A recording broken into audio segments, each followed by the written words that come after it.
ये बिल आज जो पेश किया जा रहा है उसका नाम होगा United Waqf act, management empowerment efficiency and development act 1995। Short में उम्मीद, इसलिए मैं उम्मीद करता हूं कि आप जरूर इस बिल के प्रावधानों को समझते हुए आप पुरजोर समर्थन करेंगे। सर एक टाइटल जो है हमने डेफिनेशन में जो चेंज कर रहे हैं, जो भी किसी भी प्रॉपर्टी को जो अगर आप डिक्लेयर करना चाहते हैं तो डिक्लेयर करने का आपका अधिकार तो होना चाहिए। 2019 में जो चेंज किया वो बहुत डेंजरस था सर। 2013 में क्या किया, कोई भी आदमी वक्फ डिक्लेयर कर सकता है। हमने कहा बिल्कुल नहीं कर सकते हैं, जो मुसलमान है वही वक्फ क्रिएट कर सकते हैं और नॉन मुसलमान नहीं कर सकते। नहीं तो सर ये फ्यूचर में जब जवाब देते समय हम डिटेल बोलेगा कि इसका डेंजरस कॉनोटेशन क्या हो सकता है। और किसी को भी आप वक्फ टाइटल डिक्लेयर करने के लिए इजाजत देंगे तो फिर ये कैसे हो सकता है सर। इसलिए हमने पुराना सिस्टम, ये 2013 का है, हम पुराने सिस्टम में पुराना डेफिनेशन में वापस जा रहे हैं सर। अब सर इन्होंने कलेक्टर्स के बारे में काफी आपत्तिजनक उन्होंने याद दर्ज कराया। कलेक्टर जो डिप्टी कमिश्नर होते हैं, क्या कोई पर्टिकुलर पॉलिटिकल पार्टी अपॉइंट करते हैं क्या? वो रेवेन्यू उसी के पास रहते हैं जी। रेवेन्यू का रिकॉर्ड कलेक्टर के पास ही रहते हैं सर। और ये बोलते हैं कि कलेक्टर के पास ये रेवेन्यू वाला काम कलेक्टर को नहीं देना चाहिए। तो कलेक्टर का काम क्या है बताइए फिर? आप बताइए। कलेक्टर बनाया इसलिए रेवेन्यू रिकॉर्ड देखने के लिए। मुझे समझ में नहीं आया किस चीज को विरोध कर रहे हैं सर। ये रेवेन्यू ऑफिसर होते हैं सर। इसलिए सर जब सर्वे कमिश्नर का कामकाज को लेकर के इतना जो रिकमेंडेशन मैंने बताया, वो ऑब्जेक्शन सिर्फ हमने नहीं किया, जितना कमेटियां आपने बनाए हैं, पार्लियामेंट्री कमेटीज, ज्वाइंट कमेटी बनाया, पार्लियामेंट में क्वेश्चंस आया है, अलग अलग तरीके से रिप्रेजेंटेशन आया है, ये सब आपके समय के हैं। उसी समय में ही सचर कमेटी बनी है। उसी ने कहा है कि ये प्रॉब्लम सर्वे कमिश्नर में है, इसलिए रेवेन्यू रिकॉर्ड का साथ जोड़ के सारा प्रॉपर्टी का वैलिडेशन होना चाहिए और जिला कलेक्टर को इसमें लाना चाहिए। ये आप ही का रिपोर्ट है, हम तो सिर्फ इंप्लीमेंट कर रहे हैं सर। इसलिए इतना उत्तेजित होकर के आप लोगों को यहाँ अपोज करने का कोई जरूरत नहीं सर। दूसरा सर, इस प्रावधान, इस बिल में हमने जो एक प्रावधान रखा है, ट्राइब्यूनल्स जो बने हैं, हम ट्राइब्यूनल को खत्म नहीं कर रहे हैं। पहले ट्राइब्यूनल में 3 मेंबर होते थे, अब हम प्रावधान रख रहे हैं कि इसमें एक जुडिशियल और एक टेक्निकल मेंबर होगा। और अगर वो समझ में नहीं आया, मैं अभी सर उसमें हमने ये कहा है कि जो टेक्निकल मेंबर है अगर वो एब्सेंट होता है तो एक जुडिशियल,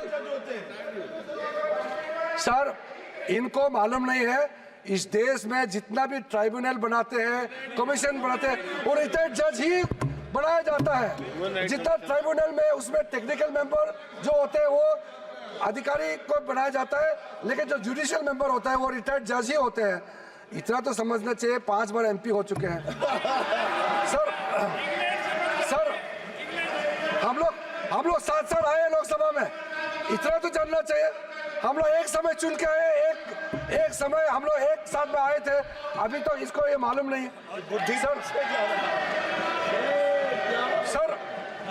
टोटल केस ट्राइब्यूनल्स के अंदर में 12,792 केसेस आज वक्फ बोर्ड्स में पेंडिंग है, 19,207 ट्राइब्यूनल्स में पेंडिंग है। क्यों इसको हम लोग डिस्पोज नहीं कर सकते हैं? क्या आप चाहते हैं कि ऐसे ही पड़े रहे हैं?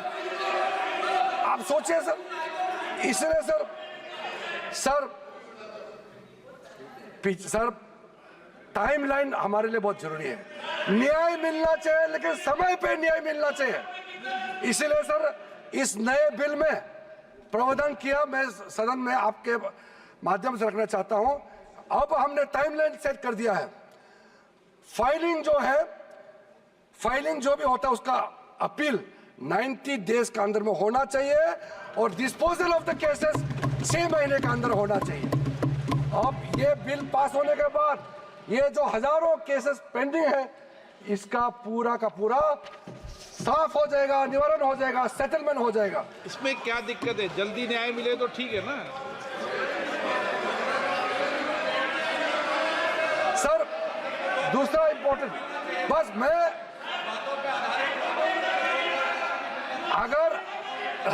अगर ये सुनना नहीं था तो इतना सवाल क्यों पूछा? फिर इतना पूछा तो कम से कम सुनना चाहिए। आप सवाल पूछ के भाग जाना चाहते हो, ऐसा हम करने नहीं देंगे।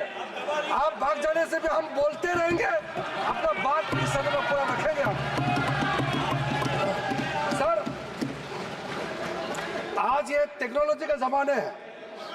वक्फ बोर्ड में टेक्नोलॉजिकल इंडक्शन ये अनिवार्य है। इसलिए सर हमने ये प्रावधान रखा है कि वक्फ बोर्ड में साइंटिफिक तरीके से बहुत ही एफिशिएंटली, ट्रांसपेरेंट तरीके से वक्फ बोर्ड चलाने के लिए पूरा का पूरा टेक्नोलॉजी का इसमें उपयोग किया जाएगा और बिल्कुल ये हर समय ये निगरानी में रहेगा। हमारा मंत्रालय से ओवरसाइट, कॉन्टिन्यूस मॉनिटर करते रहेगा। वक्फ प्रॉपर्टी का सारा प्रावधान ये प्रावधान किया गया है सर।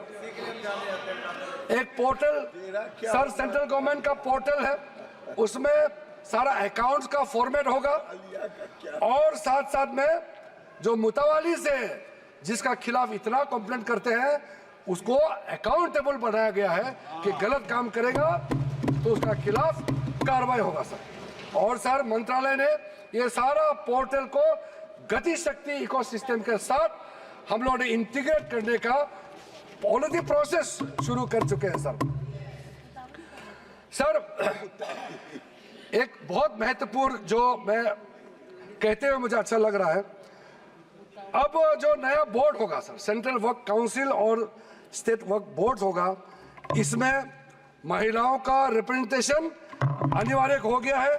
महिला इसमें रहेंगे और इसमें मुस्लिम महिला और जितना अलग डिनोमिनेशन है, बोहरास, आगा खानीज और अदर बैकवर्ड क्लासेस अमंग्स मुस्लिम, इनको भी हमने बोर्ड में स्थान देने का निर्णय किया गया।